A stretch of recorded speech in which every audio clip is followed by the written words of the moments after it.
Hi, and welcome to the Unashamedly Human podcast, a podcast created to help you get out of your head and into your life. That is, if you want to have more fun, freedom, happiness, peace of mind, and success whilst squeezing the juice out of every area of your life.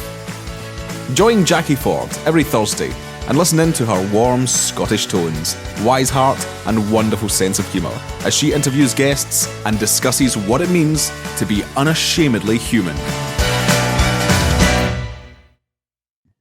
Hi everyone, and welcome to the Unashamedly Human podcast. My name is Jackie Ford, and today I have with me a very, very special lady that I've known for a very long time.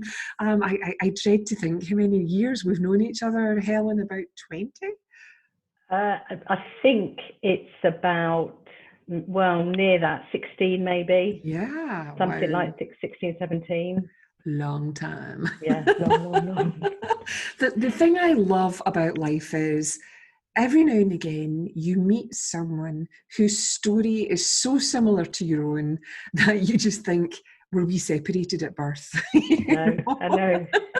But don't you think it's that thing that we were sitting in a room? This is what I always find really strange. There must have been 800 people in that room. That's right. This is one of the NLP trainings with Richard Bandler. Yeah. 800 people, and we sat next to each other. And it's that's what it doesn't always work, but 9 times out of 10 I always end up next to the person I'm meant to be sitting next to. Yeah, it's beautiful, isn't it? Yeah. So anyway, you're going to hear just how lovely Helen is throughout this podcast. Today we've got again a slightly different topic. I'm doing a series of podcasts on food addiction, eating, anorexia, binge eating, just to give people, just a different take on what these mean to different souls. And I wanted to speak to Helen because I know that Helen agrees with me that all change happens through insight. You can have all the intellectual knowledge in the world possible, but until you have an insight into your behaviour, then your behaviour doesn't change. So Helen is a lady with a long track record of transformation. Like me, Helen was a nurse. So she's been in service to people all of her life, which I just love. And having done that work, Helen, and being a nurse and being a midwife, it helps us so much when we're working with clients because our intuition and our empathy and our compassion and our ability to converse and talk with people has been finely tuned over decades without us even trying to change it. Yeah. And the reason I wanted to ask Helen to come along and speak in the podcast about this issue around food, it's not an issue to talk about food, is because Helen is working with people in this area and just getting the most interesting and exciting results. And she has her own way of doing it that I'm hoping that she'll explain to us throughout the podcast. So buckle up your seats, sit down, and I hope you enjoy this podcast. Helen, it's an absolute joy to have you here. We keep trying and we've actually got together today, which is, we have. Thank you. Can you tell people just a wee bit about you, Helen? I've mentioned you were a nurse, but if you can tell people about your journey. I started my work life as a state registered nurse and in paediatrics. And then actually, interestingly, found that once I had my first child, it changed my emotional attachment, and I actually found it too challenging. I don't know if the health service is any different today, but back then there was no compassion, no kindness towards those delivering often very, very challenging and traumatic services. So I went into the community, became practice nurse, family planning sister, probably failed at that, managed to have 4 children. That's what you get for not listening to your own advice, Helen. Did not listen to my own advice. And actually, it was when I had my 4th son, which was it was 1999. So that January in the millennium, as it started, I knew I was teaching at the time, and I knew I didn't want to work for anyone else again. and certainly not in the NHS or the education sector, because too much of it frustrated me. Mm-hmm. So, and I knew I didn't want to do therapy. I knew I wanted to be forward facing, and I'd never heard of coaching, but there was an article about coaching in the Observer in January 2020. Oh Lord, what was it? 2000, showing my age. Anyway, and I just thought, oh my God, this has my name written on it. So I went off and trained as a coach. And then while I was coaching, people kept talking about NLP, neuro-linguistic programming. And I essentially, probably right in the center of me, is I'm nosy. I'm incredibly nosy, and I want to know what everyone's talking about. So I researched it and found Bandler and McKenna, and I went and trained, and that's where we met. Mm-hmm. Are you still there? I'm still here, hun. Yeah, I can hear you, Helen. Your picture's not moving, but I can okay. hear you. Sorry, you froze. Okay. Sorry. Okay, I'm not great with tech. Anyway, so I trained in NLP, which is where we met. Mm-hmm. And then to fast forward, I set up my own practice, coaching in NLP. Alongside that, the other part of my journey is probably, I'm 60, probably from the age of 5, I became aware that I was not okay because I didn't look like the people around me wanted me to look like. So the narrative really was that I was too fat, that I couldn't eat that. And really from a very young age, I don't remember, I'm not saying it's true, but I don't remember ever putting my hand out for food and being told I couldn't have it or I shouldn't have it. So it was a theme going through, and I was put on my first diet at the age of 11. And I can still remember starting secondary school, going in with a cup of soup and 2 Ryvitas. Watching everyone else eat sandwiches and crisps, which of course I did eat, but the story when no one was looking. And it sort of set up a theme for my personal and professional. With actually this curiosity and that if eating less and moving more was all you needed to do, how come it was really, really not working for most people most of the time? Mm-hmm. So for years, I researched, and I personally done every diet that was ever written by mankind. Then roll on, sort of parallel with my own life, and of course, when I look back, I wasn't fat. That's the irony to all of this. That's always the way, Helen. That's the joke. Yeah, that's the real irony to all of this, is that I don't know what it was all about, but that's for another day. Anyway, so lots and lots and lots of research. I then went to work in-house for a major in-house weight loss company. I became increasingly frustrated there. Coaching and NLP did add something, and they're valuable tools. So what I do now is a mixture of a mush, is my technical word, of coaching, NLP, positive psychology, because I went on to do a master's in applied positive psychology. Mm-hmm. And part of that course, my central piece of research was self-compassion and shame resilience. But to roll back a few years, whilst I was at that weight management company, the only thing that really was like coming home as I went to a day's dietitian seminar, I think it was, and spent all day listening to people presenting their research that basically hadn't worked. So that was, the thing I love about researchers. Still think it's valuable to tell you about their research, even when there's nothing helpful discovered. But hey, the last person, and they'd given him 30 minutes, was a guy called Paul Gilbert. Professor Paul Gilbert created, for want of a better word, something called compassion focused therapy. Mm-hmm. And he was the first person I heard talk about self-compassion. And in that moment, I'm sure you've experienced this many times, but in that moment, I just thought that's it. It's that grain of truth, isn't it, Helen? And it feels like home. It was even more than that. That it was the way he spoke. If you could have been there, it was a day of listening to people talking about eat less, move more, eat less, move more, eat less, move more. It's a really struggle. People can't do it. Exercise doesn't really help people lose weight. In fact, people get fatter because, they overestimate what the exercise they've done, and they link exercise to a weight loss goal. So when they don't lose weight, they get fed up. So they stop exercising. And literally the most depressing day. And then he came on and went, actually, very subtly, it's not about any of that. So I then continued to do the work that I do and did a dissertation exploring why diets don't work. Because I sort of instinctively knew it can't just be me. And the research is they don't work. Or more accurately, they don't work for very long.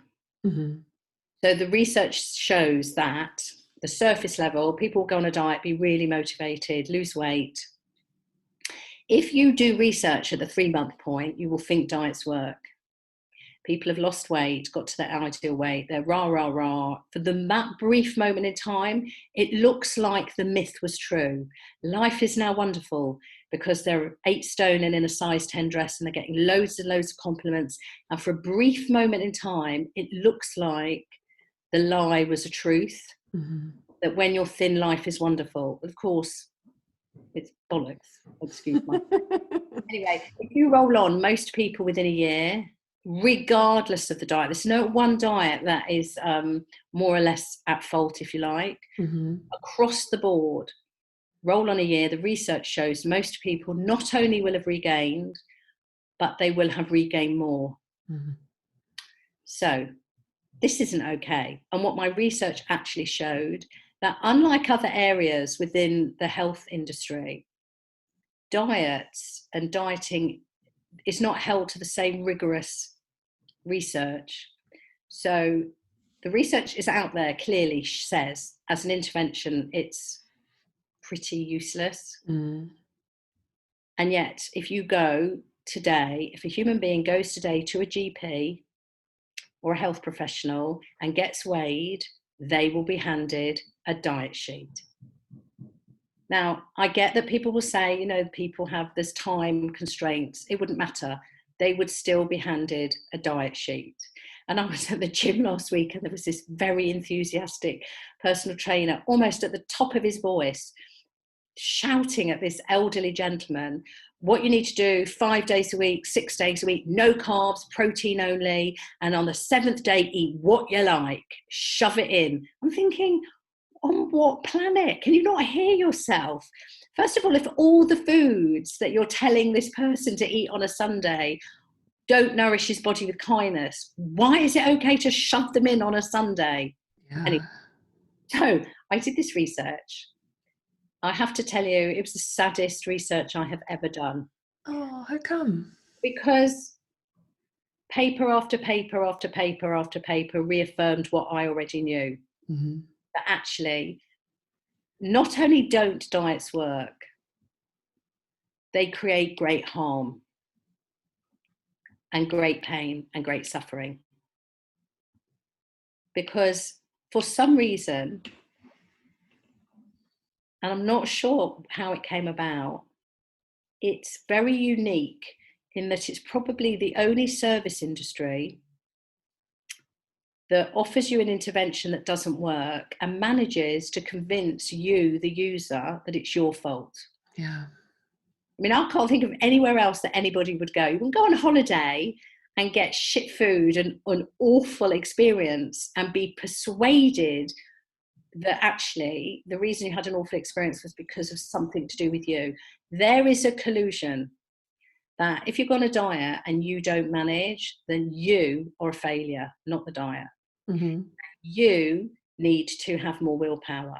That you, the user, are, well, the adjectives that the person themselves uses are horrendous, from disgusting, a failure, useless, a waste of space, not worthy, not lovable. And of course, we have all the wonderful before and after photos where this person, because the before photo, the person's always miserable, aren't they? The after photo, the sun is now shining. So the message is really clear. If you want to live your best life, if you want to live your happiest life, you've got to knuckle down, because it's not going to happen until you look like that.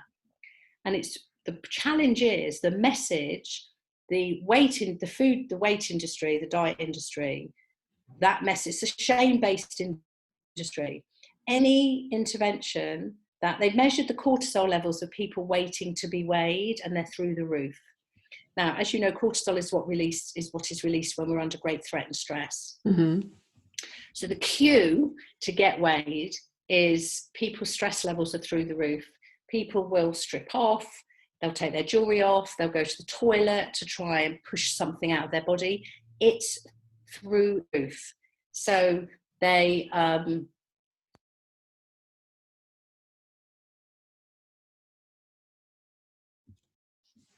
okay, so picking up on the shame angle, what the research showed, and the reason I'm looking at this problem or this challenge from the different end of the telescope, because most interventions, and talk about the food eventually. So you pick up a book that says this isn't a diet book, and there'll be recipes in them.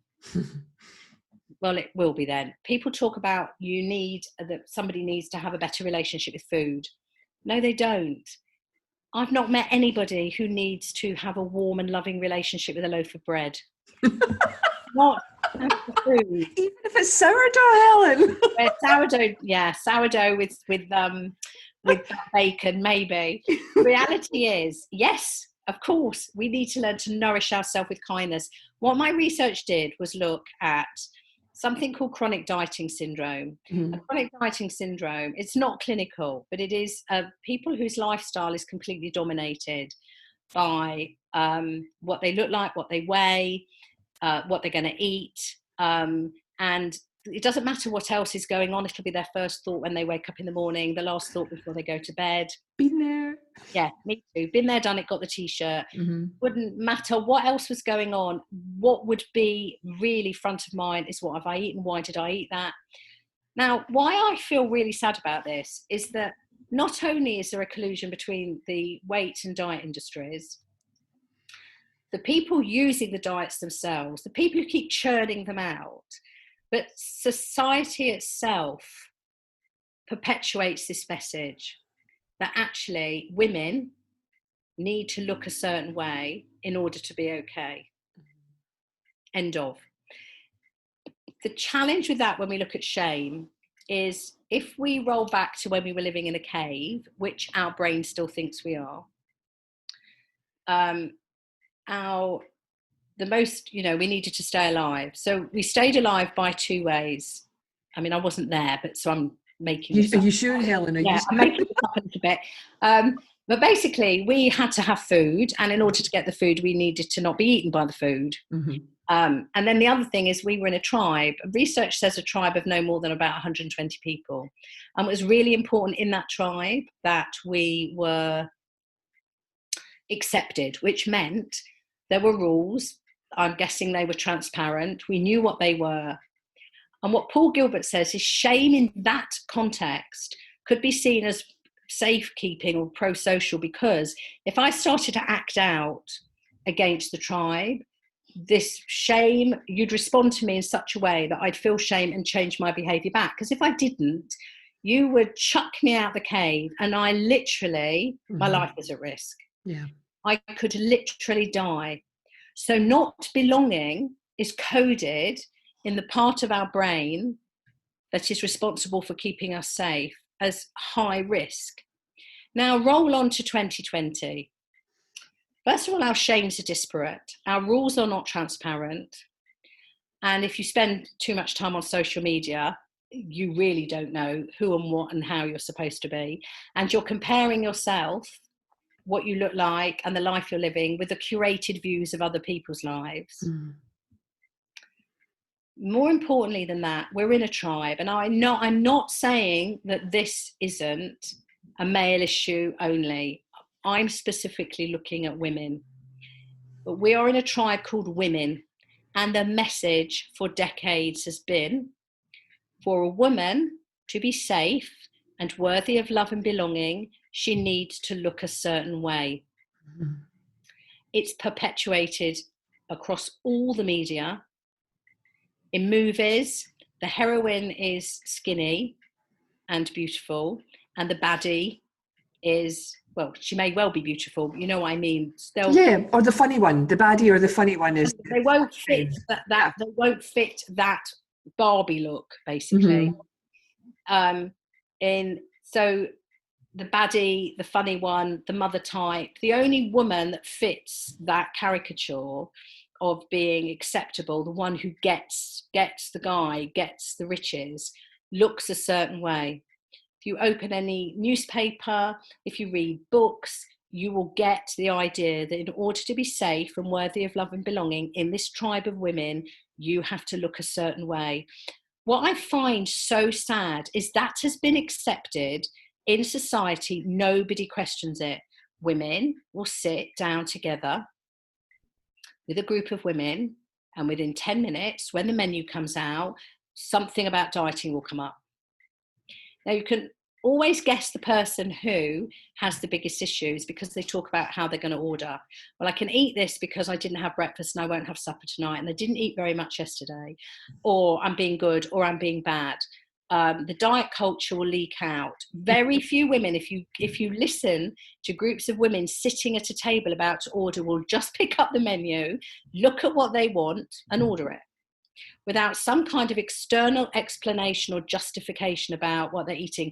I cannot tell you the amount of times I've chosen a salad and somebody around the table will say to me, "Are you trying to be good?" That's true. Are you trying to be good? No, actually. First of all, the joke of it, the big joke of it is, for years, people would buy, because I am, on all angles of this, I'm pretty much an expert in my own way. That people for years would go to a famous pizza chain and order a salad rather than a pizza, until they realised when they shared the calories that actually the salad was more calorific, because the certain ingredient was delivered in oil and the dressing. So but my point is, there will be a comment. There will be. Now, what the research shows is that all that fat talk, and that's what it is, fat and diet talk, what it does is raises the part of the brain that's responsible for keeping us safe, which is called the amygdala, but most people understand it from fight and flight. It actually activates it. So if you even have a different image, that we have a part of our brain, and in that brain is sitting our security guard, or whatever you want to call them. And I'm very, very thankful. And they're sitting there to keep us safe. They're coding all the time for threat. The challenge is this brain of ours hasn't actually changed from the cave. And so that has been developed to protect us from a physical threat, to a man-eating tiger, something that was going to kill us. So when the code red is hit, what happens is, this is really briefly, all kinds of changes happen in our body because the brain is preparing for us to go and either run away from something or kill it. So there's certain places that we don't need so much energy. And for the body, energy is oxygen and sugar. So we don't need a lot in our brain, because I'm not going to sit and have a committee meeting before I kill this tiger. Right? We don't need, our digestion gets sluggish, because I'm not going to say to this tiger, because I'm going to make myself a high fiber, high protein sandwich, so I've got the energy to do it. And I'm just going to go. So I need all that energy in my arms and my legs. I need to have, so it's all diverted. Mm-hmm. Okay. In the cave, that would have been a one-off. It would have been a physical threat. And I would have either died, in which case, no problem, mm-hmm. or lived. And then what I do, and this is where it relates to the food, is then refeed. Sluggish tummy, used all this energy, but briefly speaking, this is really generalizing, you then refeed. Mm. Roll on to today and look at chronic dieting. Mm. The threats that are coded are not physical. Mm-hmm. They're psychological. and they're ever present. Why? Because when you get into the head of the client population I'm talking about, which is sadly most women in our hemisphere, they are very self-critical. Will often start the day by looking in the mirror and being vile. Now, what we know to be true is the brain doesn't recognize the difference between an external criticism or an internal criticism. Yeah. The security guard hears the attack and stands up. So as Kristin Neff, who is a leading researcher in self-compassion, says, we become our own man-eating tiger. We become our biggest threat, and we've got no idea that that's what we're doing. And the internal shaming about our bodies has become so insidious and acceptable. It's right you beat yourself up. It's right you tell yourself you're disgusting. Because if you don't, how are you ever going to lose weight? Mm. I've literally had clients say to me, if I don't remind myself every day how fat and vile I am, I might forget and then I won't lose weight. And this is after 30, 40 years of dieting and getting fatter. And it's kind of the question, well, how's it been working for you so far? Mm-hmm. It doesn't. Does that make sense? Oh, it makes total sense, Helen. And I'm sure lots of people listening will understand that, you know. It's acceptable. And it's why I find it so sad. Mm-hmm. We look at the numbers of overweight and obese that they measure. That's a lot of the population. We look at the percentages of people at any given time that are on a diet. That's a lot of the population. So before people are dealing with any other stresses in their life, they are dealing with the fact that they are their own worst bully. Food becomes, there's a word, something that causes you stress is called a stressor. So basically what happens is their body, and your body is you. So I say to people, if you say, I like me, but I don't like my body, it doesn't actually work like that. You don't get to separate it. Your brain doesn't think, oh, okay, you like you, but you don't like your body. Well, which part of you is not your body? Mm. Because the brain, which is thinking that thought, is your body. There's no separation. I know when we trained as a nurse, and I'm sure you were the same, we taught there was our psychological self, our social self, our emotional self, our physical self. And I think people believe it, but we're not. We're one, we're a source of energy. And we know, for instance, with kinesiology, that what we say to ourselves literally weakens us or strengthens us at a cellular level. Absolutely, Helen. So go on. Just going to say, you know, that part of how, you know, sort of I teach people, you know, about who they are as human beings is there's this essence, this spiritual energy, and there's also this psychological idea of who you think you are. Absolutely. And it's about, you know, living a life well lived is being able to live with both of these as one, because they are one, but we separate them out because that's what we've been taught to do. Yes, and I think what is even sadder is that the stories, the narratives that we walk around in, that where they've come from is, you know, manyfold. That you're not enough because ... You know, something called the scarcity mindset. People are not.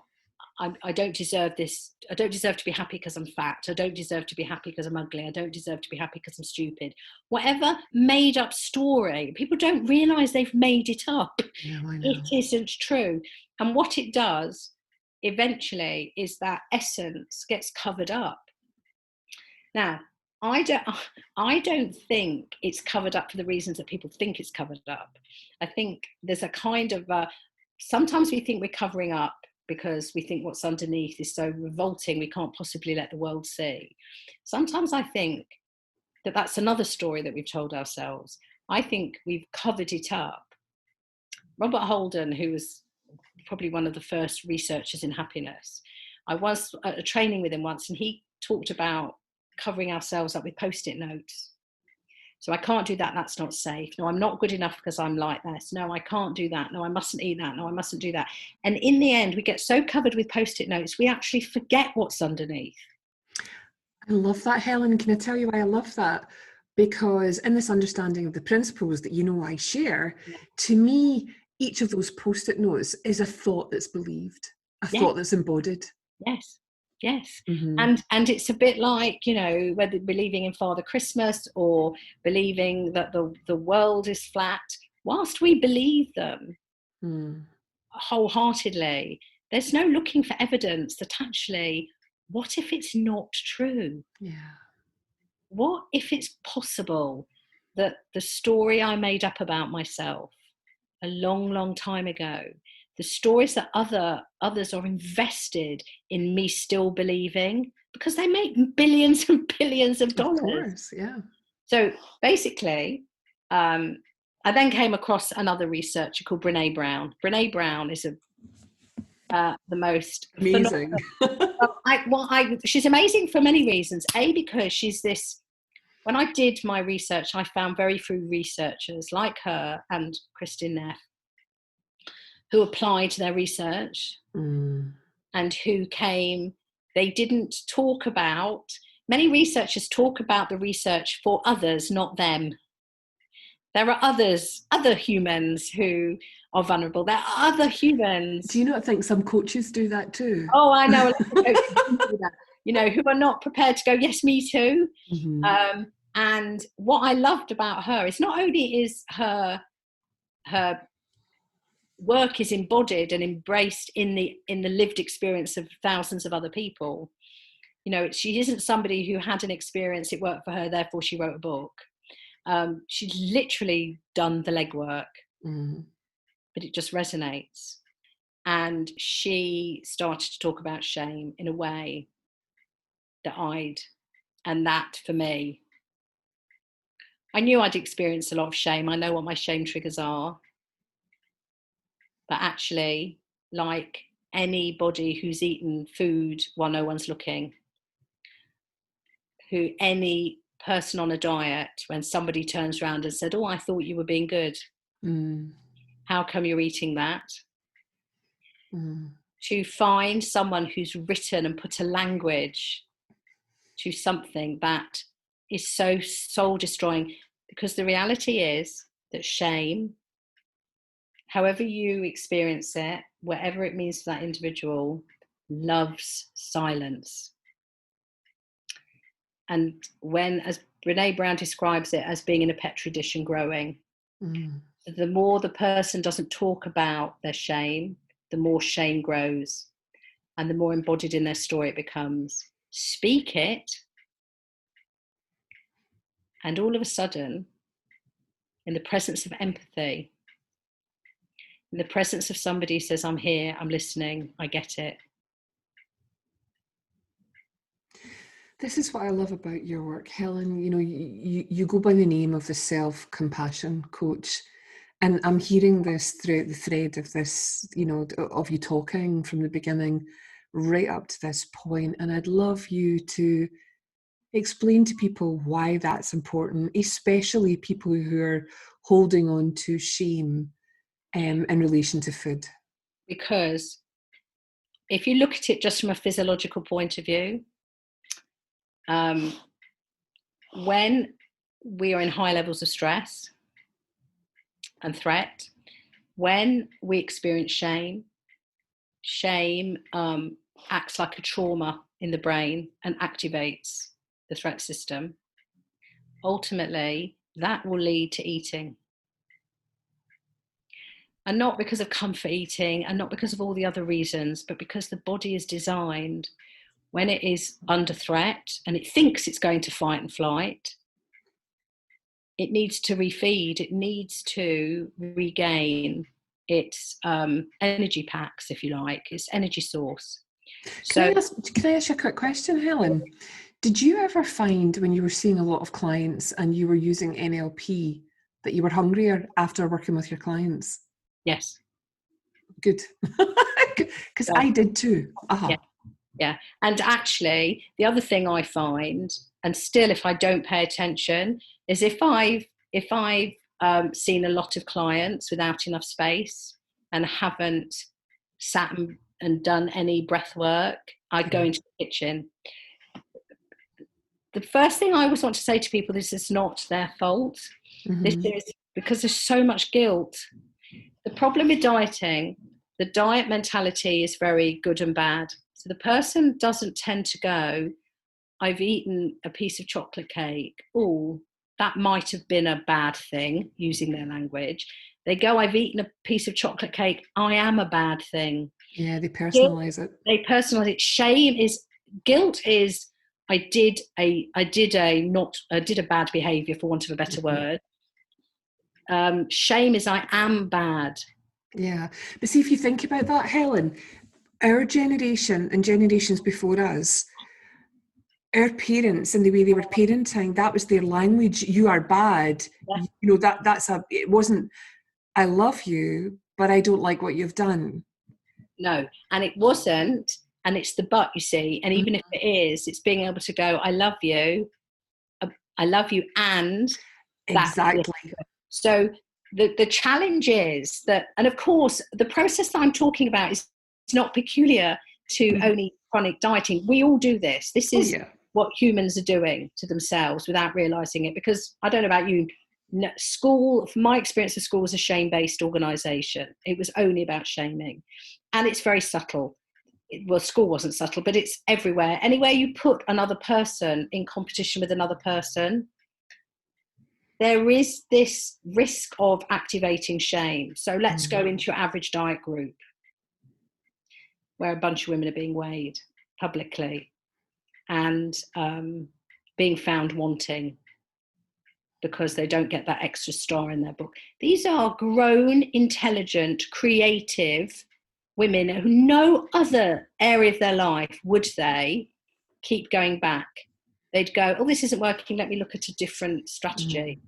So basically, the reason that self-compassion and shame resilience ends up turning this on its head is because my mission isn't about, I'm not really bothered whether people lose weight or not. That's not really my agenda.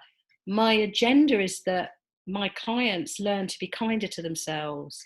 And as a side effect of that, they will, because you can't help it, eventually become slimmer, because my instinct is, in the end, what is much worse for someone's health is chronic stress than being overweight, if that makes sense. Oh, it completely makes sense. The toxicity of continual bullying. Look, we wouldn't put up with it in the workplace if somebody external to us is walking around going, oh my God, am I allowed to swear, by the way, on here? Yeah. Right. So if you went to work and if somebody went to work and everywhere they went, so they go into the toilet and someone behind them goes, oh God, you're a fucking fat cow. Look at that face. Who do you think, and why did you think you should wear that today? And look at that. And what are you wearing? And then all that internal dialogue. What are you going to eat for lunch? You can't eat that, you're too fat, but I really want it. It's all that. Their bodyguard is exhausted because they're continually activating their threat system. If that was external, you'd go to HR. That person would be sacked. You wouldn't allow it. Why? Because we know that people who are chronically bullied end up becoming very anxious, very stressed, and ultimately very depressed. It is no different. When we do it internally, the results are the same. So their world becomes a cruel, cruel world. You know, I've worked with people that won't go on reunions because they're fat. They don't want to meet up. They don't want to go to weddings.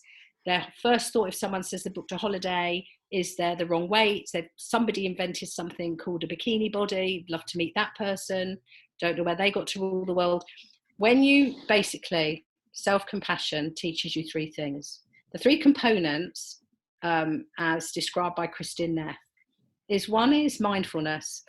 Not just the formal practice, which is important, but becoming mindful, because we can't change what we're not aware of. I have clients in my room where I'm constantly saying, just need to pause. That was really nasty what you just said to yourself. You just called yourself an idiot. You just would you say that? No. So I will interrupt as many times as I need because it's insidious. Yeah. And invisible. Yeah. Yeah. It's acceptable. So we basically learn to become more mindful. And mindful also, it's just this moment. It's just this moment of suffering. It doesn't have to be pervasive and permanent.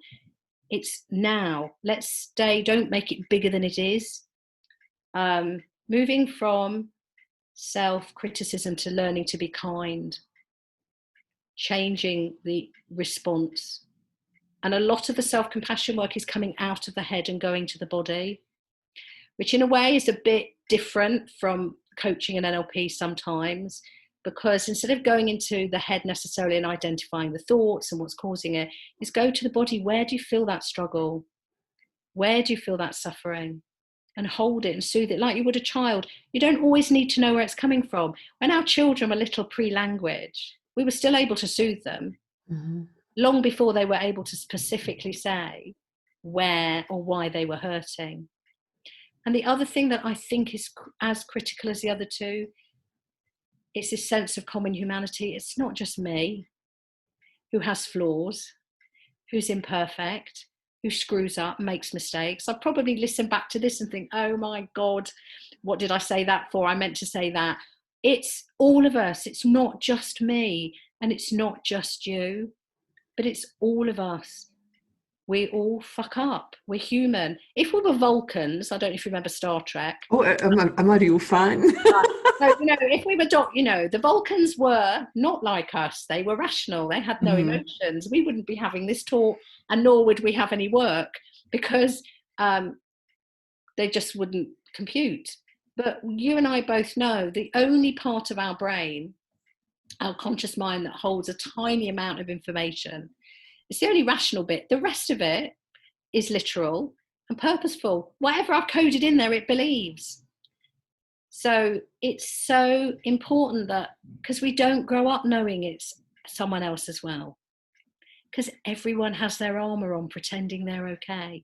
Yeah. Because our daily experience is one of knowing, avoiding vulnerability as described by Brene Brown, which is, it's unavoidable. You can't not have it. People use the word so as if you can choose to be vulnerable. You can't choose uncertainty. You can't choose the risk of emotional exposure. It's what we live with because we were born. We know that. And at some point we'll die, but we don't know when. We risk uncertainty from second to second. Why was I anxious, a bit nervous talking to you? Because all of a sudden there's an audience and I don't know. So the story, what if they think what I'm saying is rubbish? What if I say the wrong thing? It runs, it's there, but it's the awareness that goes, and all will be well. That's okay. Some people might like what I say. Some people may not, and that's okay. But knowing that most people doing something like this, and maybe for the first time, will probably feel a little bit nervous. I did a keynote speech in the summer for a company. It was the biggest audience I've ever spoken to. And one of the directors said to me about 2 minutes before I went, "Are you nervous?" And I went, "No, I'm absolutely terrified." And he looked at me and he said, "Well, first, I'm really surprised. And secondly, I'm really grateful for your honesty."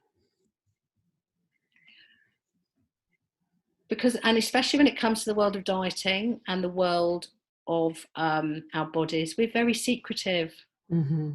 So the shame grows. So I don't know if I answered the question you asked me. You did. You're explaining why self-compassion is important, because without self-compassion and that willingness to look inside, to understand and make visible the stories and the thoughts and the ideas and the conditioning and the coding, and then we don't get an opportunity to grow, to evolve. But when it comes to food, if we make it about the food, then we're following someone else's understanding of what our body needs. Yeah. We don't learn to nourish ourselves with kindness in a way that is authentic for us. we don't learn to treat ourselves as our own best friend. Mm. When we're able to do that, our security guard sits down and has a cup of tea and says, thank God, I can have a rest. Mm. And the system breathes and is calm. And so all the eating that happens as a response to threat disappears. Now, there are many, many reasons that we may eat, and we could talk for hours, but right now I'm interested in providing an antidote to the bullying, the shaming, the harshness, the belittling, the stigmatization that the person themselves does, a lot worse than anybody outside would ever do. Yeah. It's knowing that this is an inside out job, and it starts with kindness. It doesn't start with somebody telling you to not eat carbs. I'm not saying that we're living in a time where there's beautiful food where we're born, we're blessed. Mm-hmm. But where's the joy and the nourishment gone? To eat without guilt. We were talking about sourdough the other day, weren't we? Yeah. Beautiful, beautiful. Where bread suddenly became the Joker to Batman, I have no idea. But, the nourishment, to nourish. I teach people to be grateful for every part of their body. They don't have to like their body. There may be imperfections and flaws. But when you get this link with common humanity, that it's not just me that struggles, everyone struggles sometimes, and it doesn't need to be compared, because thankfully there is an infinite amount of compassion. If there was only 5 ounces of compassion, we'd have to get into a queue and justify why we had some.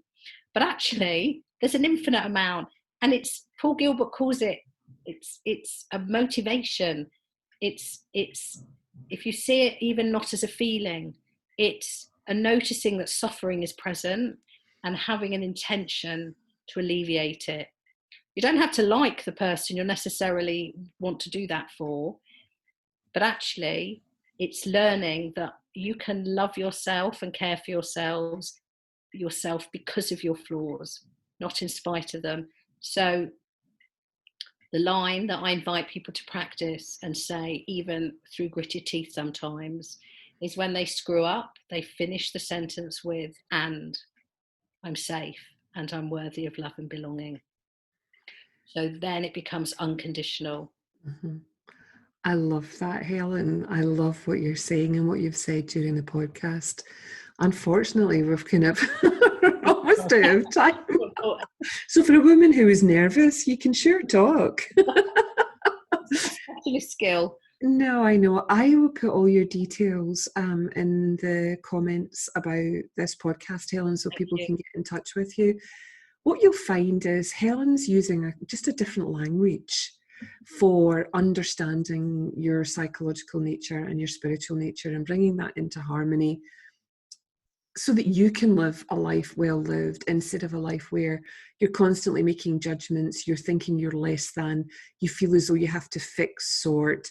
And you can become aware and noticing thought in action every single moment of the day, and not beating yourself up about it. Recognize that, there's kindness in the design, and that kindness is allowing you to notice what feels right, what doesn't feel right. And I know that you all know what it feels like to be in flow, to be in essence, to be in a beautiful feeling. And I know also that you know what it's like not to be in that feeling.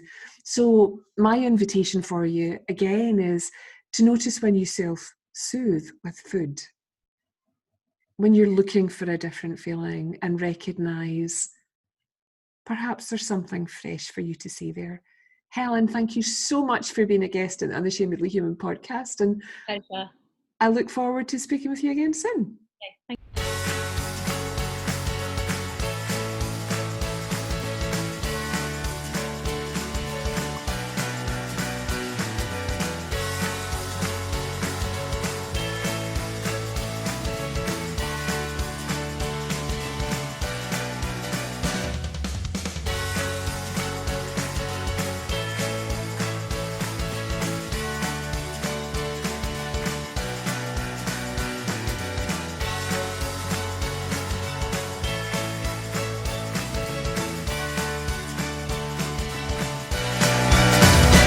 You could be larger than life.